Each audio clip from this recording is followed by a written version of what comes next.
this is like a real story. Like when the first day he hit me up, he was like, "Yo, my father had a heart attack." So I'm like, I just literally got engaged. This was the next day. I'm like, heart attack. I'm like, okay, well, I hope he's, okay. And then he literally hit me up the next day, like, he passed or whatever. And then what's crazy is that, man, this was around the same time. Like, I was going through a lot of health issues. Like, I was literally like seeing double. Like, and like even that held up a lot of the project. I think that's what really made this project just even better, man, because now it's just all that raw emotion, is putting into it. And man, God is just great,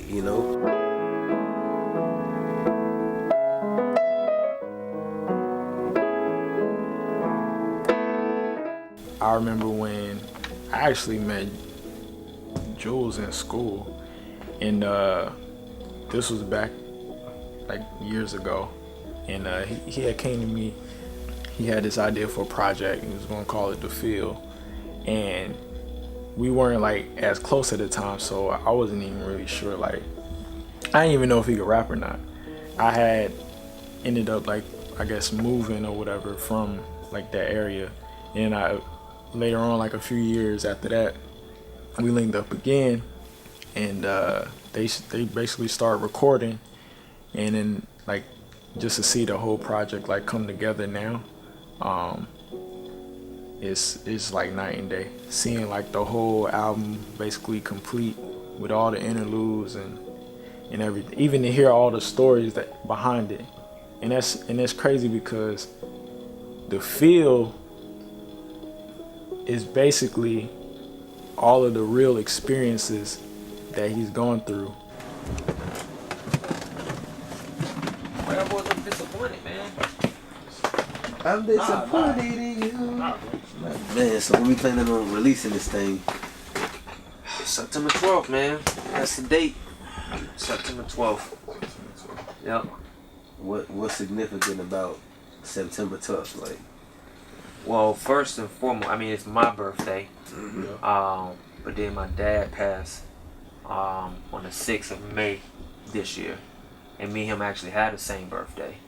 Like my musical sense, I've learned pretty much all from my dad.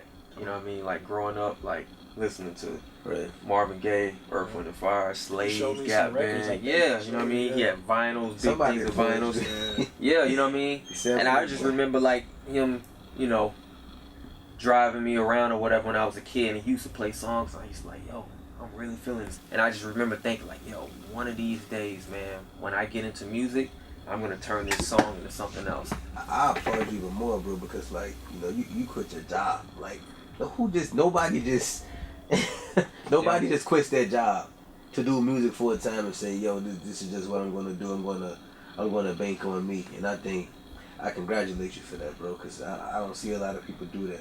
Like, I just feel like it was my calling, man. I honestly do that. And I know that sounds cliche, but it's just like, yeah, I feel you. I just feel like, because even when I would be at work, I'd be thinking about, like, man, when I'm going to write to this or whatever, you know what I mean? So I was like, man, I gotta make that move. So it was a scary thing, but it's probably the best thing that I've ever done, to be honest with you.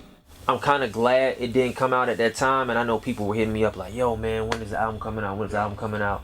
And I would have to keep, yo, it's coming, I'm working on it, you know what I mean? Yeah. But I'm glad that it didn't actually come out, because things I know now I didn't know then, and I know the project is just 10 times better than where it was at that time. So all the stuff that I've went through to get to this point, I just feel like it's just for the better, and it's made this whole project better. And I think people will hear that too, you know what I mean? So I'm just excited for them to hear it, honestly.